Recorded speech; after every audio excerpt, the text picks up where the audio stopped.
Got bronze. Copper, tin, and zinc. Good. Excellent. Science dudes. Good. This cannon is smooth bore. It shoots a 12-pound cannonball. And we could hit that barn from here. Wow. See that stone barn? Wow. The cannons that are painted black on the battlefield are different. They're made out of iron, and the barrels are rifled. What's rifling? It's a spiral groove cut into the barrel. And what do spiral grooves do to a bullet-shaped projectile? Makes it another half mile. I will tell you what to do. Okay, here we go, boys. I'm watching the field. Through the smoke, I see a battle line. They're coming right for us. Oh no. Whoa!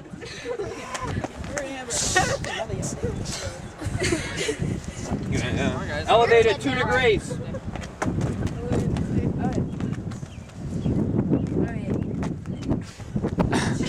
Come on, Lee.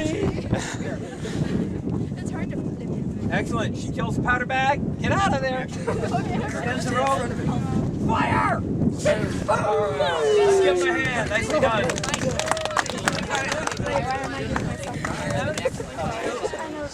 Listen to this. If they're too close, sometimes we have to skip the sponging part. So you're going to have a really dangerous job when you start ramming that live round of gunpowder down a hot barrel. All they were using to extinguish the hot ashes. Thank you for your support. You, Amber, were thumbing the vent. That would hurt. That would hurt because it's hot there. But you see, they would just thumb the vent, and that would temporarily put out the hot ashes. So you're ramming that powder bag down the barrel, and she's just thumbing the vent. And as soon as you take your thumb off that vent, it's going to ignite the powder bag. So sometimes they had ways of doing it more quickly, depending on the situation. No spongy, just. And then when the cannon kicks back, you guys in your uniforms with those underwear that you've had on for 30 days in a row, and those uniforms for 30 days in a row, have to, in the 90-degree heat, push this 2,000-pound piece of equipment back into position and reload and go through the procedure again. How do they not all lose their hearing? Oh, they lost one here too. I can't. Okay, well, 1,200. That battle line of mine will cover 400 yards of ground for range like this. Can I talk and communicate with the guys way down there if I'm the commander of this unit, or 200 yards that way? No. It's very hard, right? By standing like this, and if we all stay together, it's going to be easier for me, without good communication, to move you around on the battlefield. So for command and control of my brigade, and they fought on the brigade level, this is how we're going to go in, and it's easy for me to direct you. What if my 4 regiments, I had one over there, one over...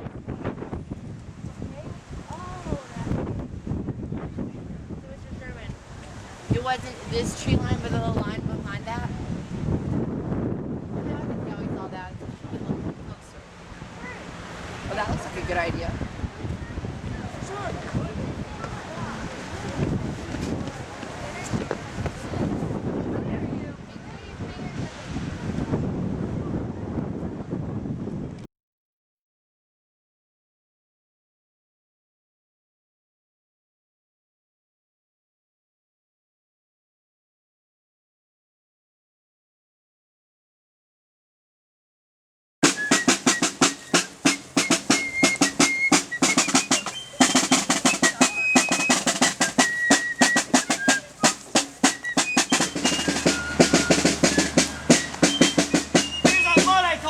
Go right through it.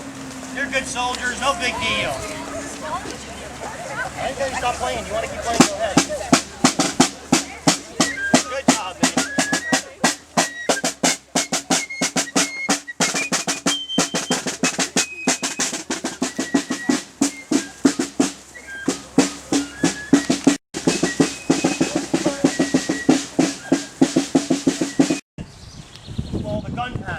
Closer and closer to Gettysburg, you hear the rifle fight. You start passing by temporary hospitals. Just hospitals set up by the medical corps and nearby barns and barnyards, and there the doctors are operating, cutting off arms and legs. You might see piles of those amputated limbs up to your waist, covered in flies, men screaming in pain. What are these guys thinking when they hear this stuff and they see this stuff? We are on the verge of something desperate. You think they were nervous before, now they're really nervous, and now they start waiting. The attack cannot begin until the bombardment is over. And the bombardment's not even ready to start yet. So the waiting goes on from 10 o'clock to 11 o'clock, and then 12 o'clock, and then 1 o'clock. 3 hours of waiting. Now this cannonade, as I told you earlier, is to prepare the Union battle line, not just to shock the Union defenders, but they have the same type of cannons you do. And if legal election, slavery, tariffs, their families, and whether they were going to live. They are about to make an attack across this field, and they know what they're risking. Explaining what happened to the Confederates, I think they're doing so far. It's right here. Reading more of their words. And also be calling out names. So, hear your soldier's name, I'll tell you whether you're killed or wounded. Law, you stick to the rear by a lieutenant. They answer questions, you're no longer in the rank. What? I'm going to tell you what, yes, how you got killed or wounded. Yes. Yes, killed or wounded, if I called your soldier's name out, you step to the rear. You want to do a destiny, go right ahead. Fall to the ground, scream in pain, whatever you want to do. Unfurl those flags. You all going to see anything you see some fragment? Okay, Captain, call your men to attention. Captain, call your men to attention. Company, attention! Okay, follow their footsteps in the line, straight as tight as possible. You're ready. Company, forward march!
Does Captain Spester know if he's going to die or not?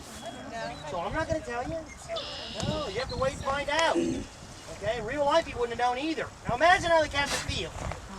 To me, that's almost impossible. Unless you've been through it yourself or you've lost a very close family member or watched some of your family members get badly injured, it's almost impossible to imagine what it's like. I mean, it's a shock. It's certainly one emotion. He would kneel down beside his son and give him the canteen. Now, what did the captain do at that point? Fire! Shells screaming over your head! Stay together!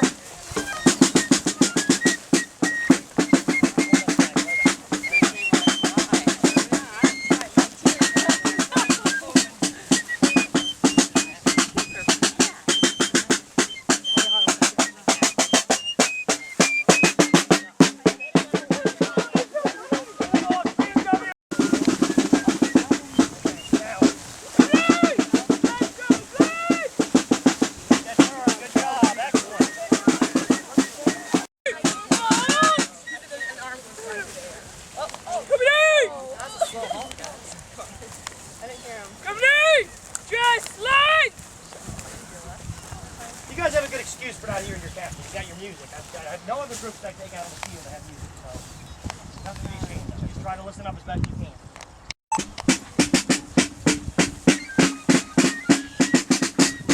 Skipping on the ground, it goes right behind you.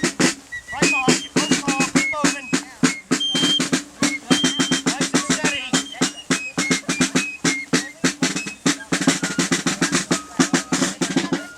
Fucking kill!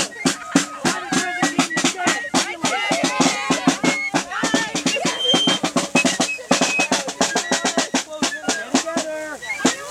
Oh, come on, Tiff. How about a death scene? Come on. Come on, Tiff. Okay.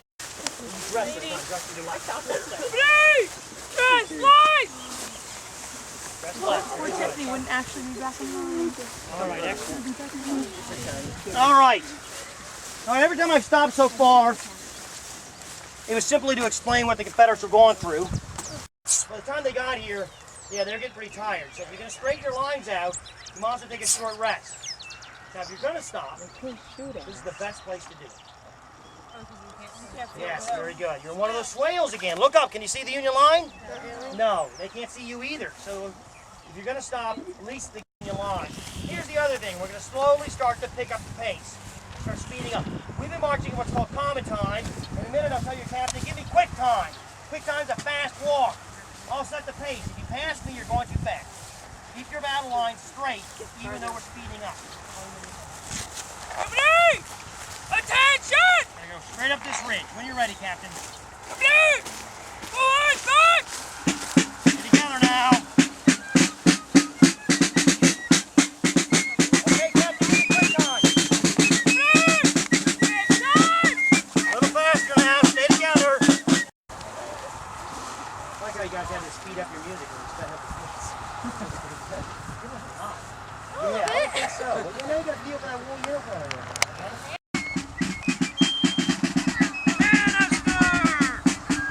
John Caldwell! Sergeant John Caldwell is wounded! Sergeant Caldwell, step to the rear. Stay together. Stay together, men. Canister! Private Uriah Ayers has been killed! Private Ayers, you're dead! Step to the rear. Stay together. Where's Uriah? Death scene. Come on. Death scene.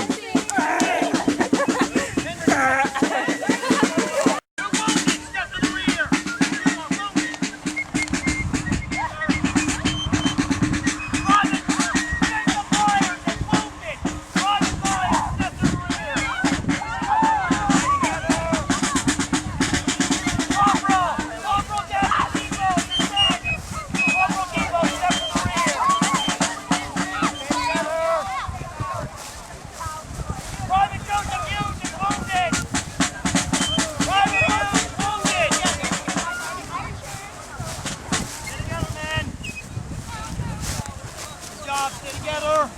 Private James Johnny Crockett. Private Johnny. Step to the rear. Double quick.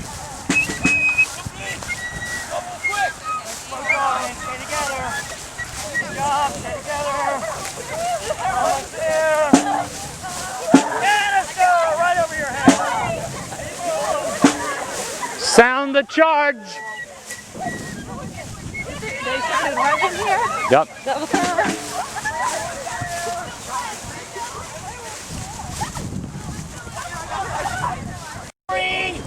You will stop at the wall. Nobody goes on the wall, nobody goes over the wall. The Confederates didn't either. We'll talk about why. 1, everybody in the charge. 2, rebel yell the whole way. 3, stop at the wall. You're going to order these guys to sound the charge, right? Company! Charge!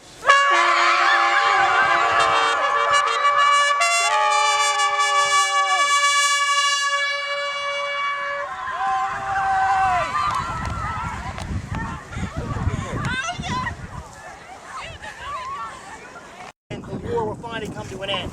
Now at that point, the Southern soldiers who survived look back and they said, you know, where did it all go wrong? We've been so successful. And that's when many, looking back, realized that Gettysburg was the turning point. The men they lost in the fields around us could never be replaced. This was really their best soldiers. And after Gettysburg, it was a matter of time. In the years after the war, soldiers, now called veterans, came back to places like Gettysburg to hold reunions, to meet with their old comrades, to remember those who had been lost during the war. During some of these reunions, they put something up, arms being torn off, horrible scenes of carnage. That was bad. But the worst memory of all were their friends. I'll keep saying that over and over. They all knew each other before the war. So when they lost fellow soldiers, they were losing some of their best friends. And one man who explained this very well was Colonel Eppa Hutton. During Pickett's charge, Colonel Hutton commanded the 9th Virginia. His regiment, by the time the charge was over, was almost wiped out. It had lost 90% of its men. 90%. Colonel Hutton himself badly wounded in both legs and captured. When he got his invitation to come back here in 1887, he just threw it away. He later explained exactly why. This is what he wrote. This is what I want to leave you with. Colonel Hutton said, "I've frequently been invited to go back over the battlefield of Gettysburg, but I could never summon the courage to do so." He had the courage in 1863 to face all the dangers of the battlefield we talked about today, the bullets and the cannonballs. Yet he thought it took more courage in 1887 to come back because of those memories. He said, "If I were to follow the line of our charge, I would say, here fell Captain Greene, here fell Captain Bissell, here fell Captain Ayres, and a host of others. It would nearly kill me to see where so many brave men fell, all of them among the best friends I ever had." And of course, friends he would never see again. Now, on the count of 3, when they take their pictures, give me that rebel yell again, real loud as you can. Put these people to shame. 1, 2, 3!